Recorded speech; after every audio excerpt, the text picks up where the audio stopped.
Hello Aries, welcome to the Plaid Oracle. If you watched my Eclipse message from the Fairies, you saw that I had a sort of different arrangement, and I really liked it. And I think that what I'm going to do is to do a reading about each sign in the eclipse space and with the same arrangement. And so the fairies are going to stick with us through this eclipse space. And then the challenge for me is to do all 12 readings before we reach April 8th. So we begin over here with the Cantigee Oracle, which is this. Cantigee is a putting together of the word cantus, which means song, and G, which is about earth, so it's the Earth Song Oracle. The card that comes out for you, Aries, your pinky turns into a bird. And this card is all about accessing hidden or unused gifts that you have and skills. Now, each card in the book has kind of a long thing. There's a little story, and then there's keynotes and symbology and guidance and using it as an icon and having practice, and there's a creative prompt and an ecological connection. But what stands out today about this card is what says to use it as a portal. What if there's something within you that, once accessed, gives you new freedom? Aries. What if there's something within you that, once accessed, gives you new freedom?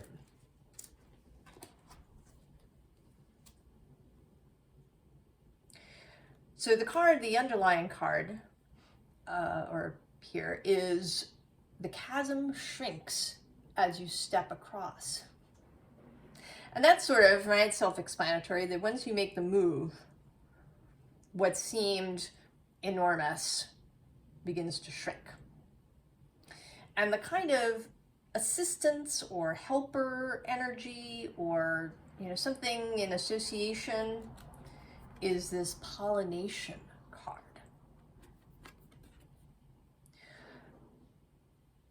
So that once you make the move, all sorts of other things may start to arrive to, expand whatever this gift is. So not only will the chasm shrink, but help will arrive, and new ideas. People, bringing in their piece, so that what you're doing expands. And that could be in a collaborative way, or you could just start running into things that are associated with this new skill. A book shows up, or a video, or somebody talks about their own practice that inspires you. So in exposition, so these cards are an exposition of this energy, this accessing of something previously unseen or unused. We start with the Four of Wands, and there's the rising energy, the fire energy, and of course the bee showing up for pollination. And the Four of Wands also as a new structure, particularly the meaning is often about a new relationship structure. It can be a marriage, it can be perhaps a new business, or forming a new community, creating some sort of new relationship structure. And the Helper card underneath, first of all, is the Hanged Man card, which in this deck is called Balance. But there's this always looks to me like this octopus is helping this one, right? Sending a helping tentacle down. So being helped both perhaps by other people, but also by the unseen. You know, this is the earthly realm, and then this is the non-physical realm where your soul and source and your fellowship reside. Right, to give you a hand up. Also, occult knowledge. And that could also be, it doesn't necessarily have to be occult in the sense of, you know, witchcraft or spirituality. Occult just means that it's covered up. So it could be anything having to do with your profession. Maybe something that you discover that you didn't know before. You know, if I often use architecture as an example. If you're an architect and you stumble across a previous, you know, an architect from the past who had an interesting idea or an interesting perspective. Or maybe you discover a contemporary, somebody who is working now but is obscure. Perhaps they work, you know, for themselves or in a tiny firm, but you stumble across one of their designs and it really inspires you. And below that is the Chariot. And in this case, this seeing of the aurora, seeing that which is normally invisible. This also is kind of a call to the current conditions. We had a lot of solar flaring in the last week and geomagnetic storming. I imagine the aurora was especially bright and seen much further south than normal.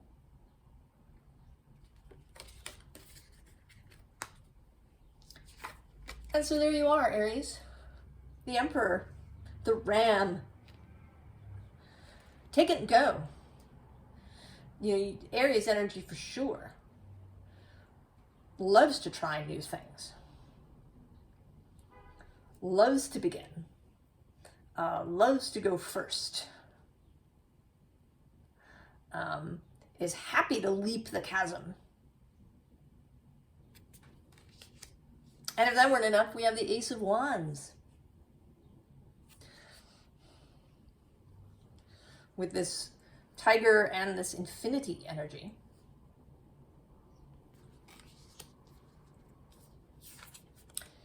And then this Five of Air, which doesn't feel like the usual Five of Swords, but the, you know, contemplation of the cosmic, contemplation of something unseen, looking up. Right, this moose is looking up at this moon, which is doing kind of strange things. It's like the moon is sending this message to the moose.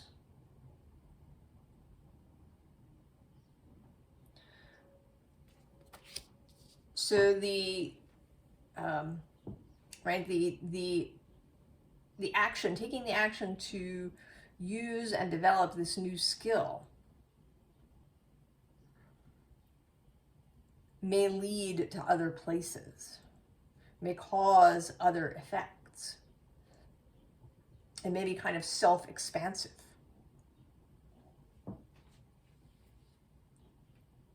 So the base fairy energy is himself. He is the shamanic forest energy of the deck. He is just absolutely himself. There is no pretense, no costume, no defending, just himself. And his helper energy under here is the Master Maker. Now this card in the guidebook talks about the hands and how human hands can make so many amazing, wonderful things. Or often, you know, there's also hands-on healing, Reiki, other kinds of energetic healing, using the hands in an energy-moving practice, massage work, any kind of, you know, hand-related thing, art, creation, fine work.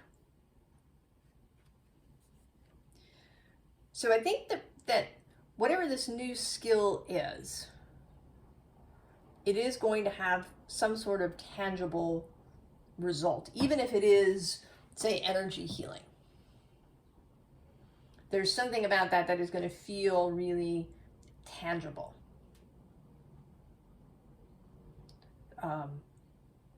Maybe what I really want to say is like it has a real world application with the Master Maker.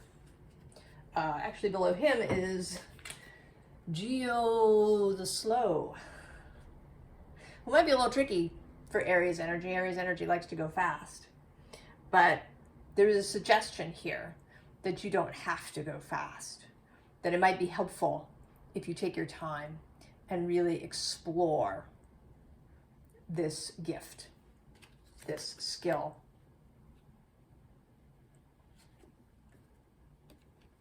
So then we have the Five of Pentacles, and it may be, I think this is coming out in a twofold way. It may be that you have some issues around this skill, that maybe it doesn't come naturally to you, or at least it doesn't seem to come naturally to you. So you haven't really paid attention to it, or maybe it seems bigger. Maybe it seems like you don't have what it takes to do it. That it's outside of your range. It may also perhaps be something that in your community is weird, is unexpected, is perhaps even taboo, wherever you are. And so that you feel if you start using this gift, that it might isolate you. Now the helper for this is the Eight of Cups, right? Walking away from anything that is an emotional weight, an emotional bind. Also walking away from, right, having to really pay attention to other people's feelings around this.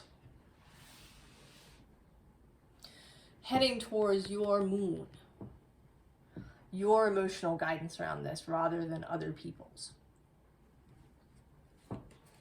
And then the Princess of Pentacles, the student energy that is there to assist you with, you know, maybe feelings that you're not good enough, that you don't have the skills, that you don't have what it takes. You're going to learn. In the story of this card in the book, the person attaches a beak to their pinky, and then the beak grows into a bird. So there's a process.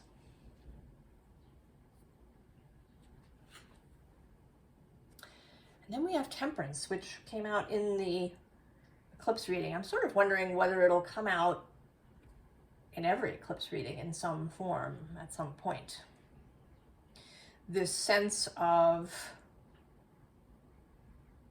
moderation, of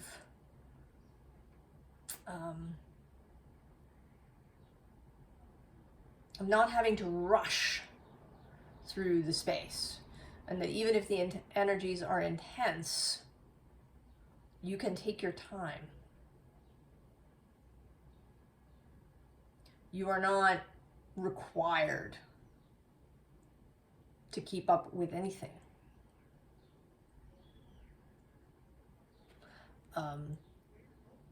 Also with the wateryness, the real wateryness of this card, remembering the consciousness space, the watery realm. And it's interesting to me actually that that's really coming up. This, right, the King of Cups in the watery consciousness realm was really present, although this eclipse is, this pair are about air and fire. So there's something about keeping your feet in the water, even as you've got wings to fly, and perhaps your wand. Now the helper energy, interestingly here, is the Five of Swords, showing up again. So the ability to not let, right, your fears, your mental gack get in the way of this process. Keeping your red dress, your red outfit on. Moving with passion and love and expansiveness.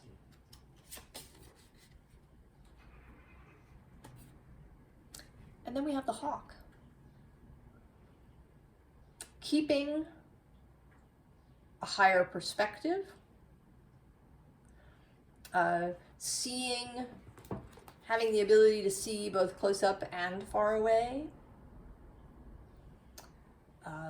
being open to messages that arrive, particularly ones from your guides, from your fellowship, from your own soul, any internal messages, right? A fluttering inside your chest,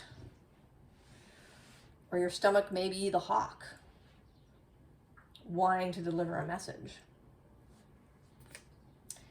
And the helper energy there is twofold. First, we have the golden egg, which is associated with the heart chakra in this deck. So that golden heart energy, your own truth, your own personal grail. And then the sea serpent, who is associated with the sacral chakra and creativity, and more of this watery energy of consciousness and emotion.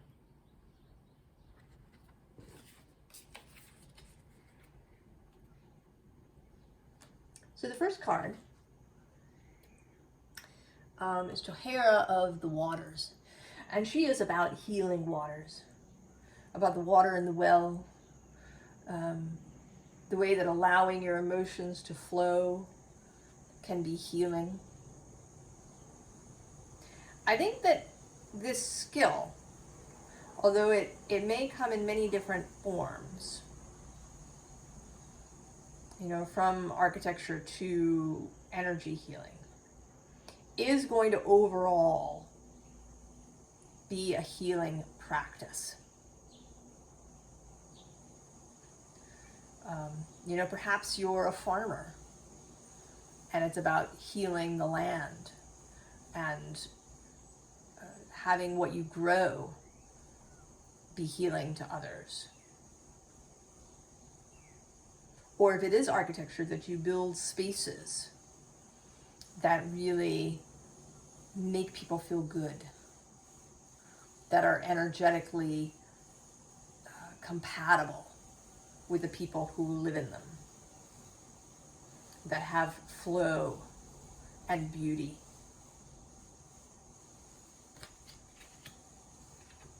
Because then we have sacrifice, the Kuan Yin. This sits in the Hanged Man position. She chose to stay on Earth until all of humanity could reach nirvana. So she's a very healing energy, and again, more watery energy of Kuan Yin, of water and the moon. A very giving energy. And giving freely, not out of obligation, not because you think you should, not because you think you have to, not because you think it'll get you something in return. Also not excessively. You know, this is not about giving till it hurts. This is very much a free giving energy. And here too with the Three of Cups. Fun, celebration, openness, conviviality, laughter, community.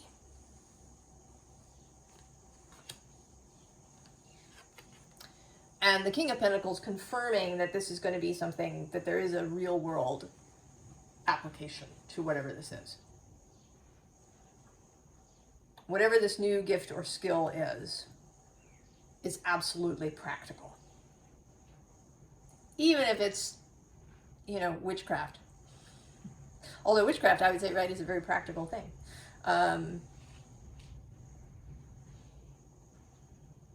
You know, even if it is something much more spiritual in nature that doesn't feel practical, it will have absolute real world results. So then we have the Bright Mother. This is more, kind of more of a giving energy, although it's a more earthy energy. She's kind of Empress, like the Bright Mother. She is the fecundity of earth, too.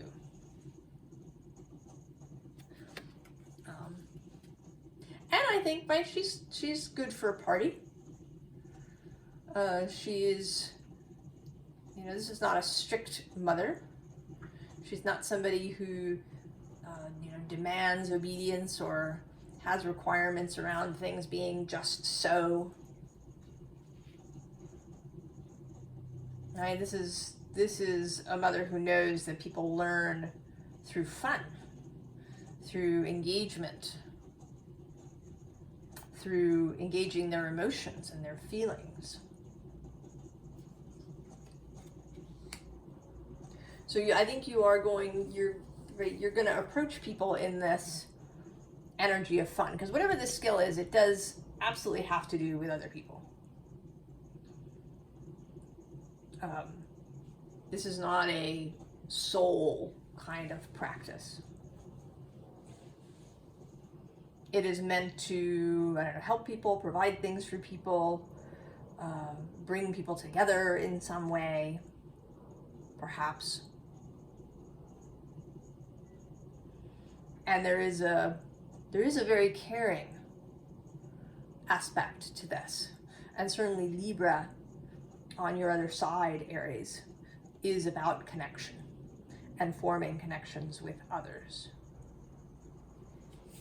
So here you are again, this time as the Queen of Wands. Inspired,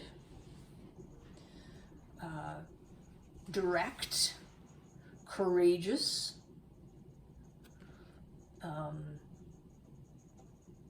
but also in this card, what's the word I want? Right, very comfortable with self. Not, in fact, needing to rush around. Not needing to have control of things. The ability to have patience and moderation.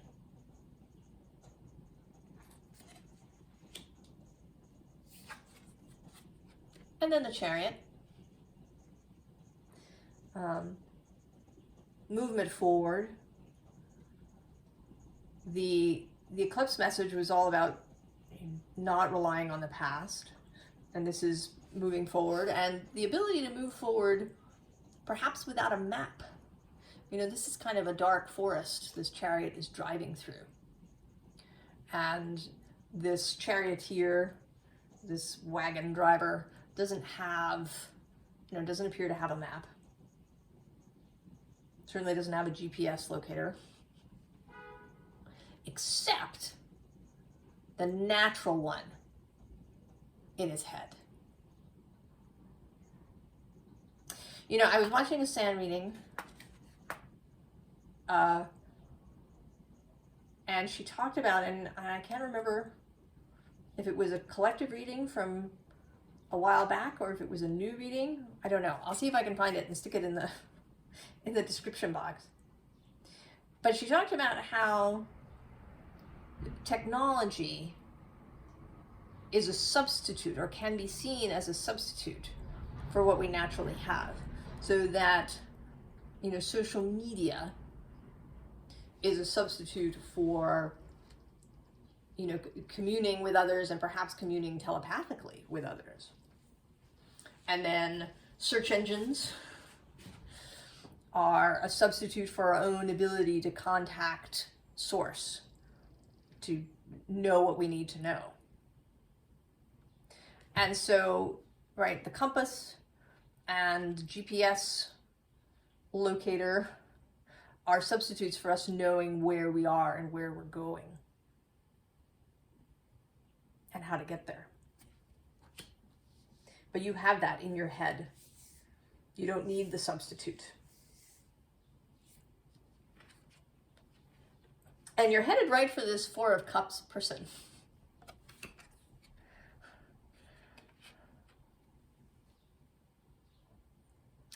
And this person came out in another reading as someone who might be difficult to reach. Because they're really kind of caught up in their own head. They're not seeing any of the cups.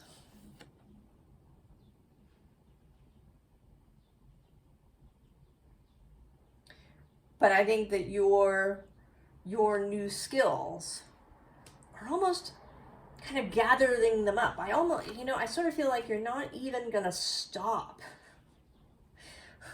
That you're gonna drive by this person. And, right, your energy just passing through the space is going to enliven them. Then it may not even be that you have to do something specific for someone.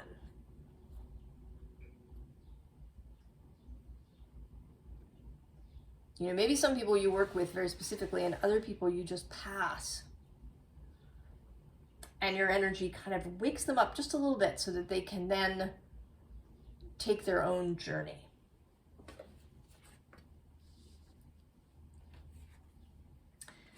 And then the Piper, this card is in the same position it was in the collective reading, following the song. And I think here it's double duty. One, you are following your Piper's song, the Piper's song. And then other people will follow you when you play your song. So both following the Piper and being the Piper.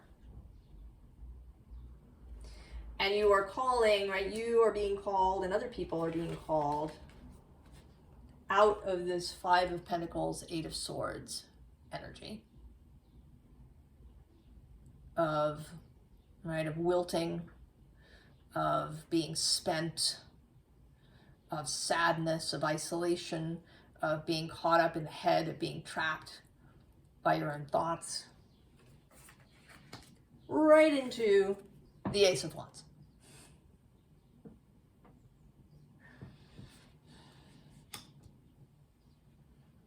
So Aries, this new skill.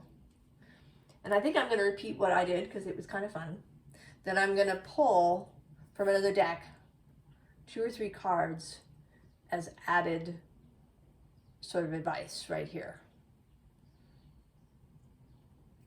All right, we'll take you. This is the Shadowscapes Tarot is a very fairy-ish deck.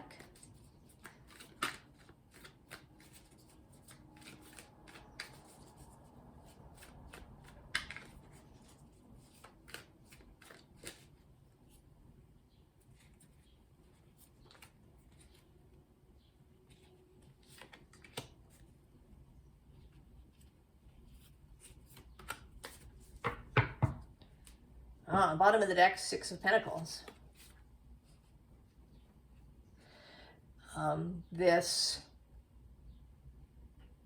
tangible result to your Piper's song. And the helper energy there is the Nine of Cups. Right? Mastery of your own emotional space. Right? You master your own watery realm first. And then you expand into the outward watery realm. Oh, and the sun on the bottom of that. So these three cards are, Justice, Libra showing up. Beauty, harmony, balance. The Two of Pentacles, another repeat from the collective reading. Knowing that you have the skills, this person is juggling easily. This person enjoys the juggling of these pentacles, of the real world to tangible work that's being done. And then the Two of Swords. That choice, the choice to follow the heart, or to combine heart and mind in order to move forward. And also with the, I think with the Two of Swords, there's a little bit of this hawk energy to the willingness to see as you go forward, to receive information. It's exciting, Aries. I want to hear about your new skill, your new talent, your new gift that maybe you didn't know you had. I wish you well in the eclipse space. Don't rush it. Take your time. Really enjoy it. And I will see you next time. So long, Aries.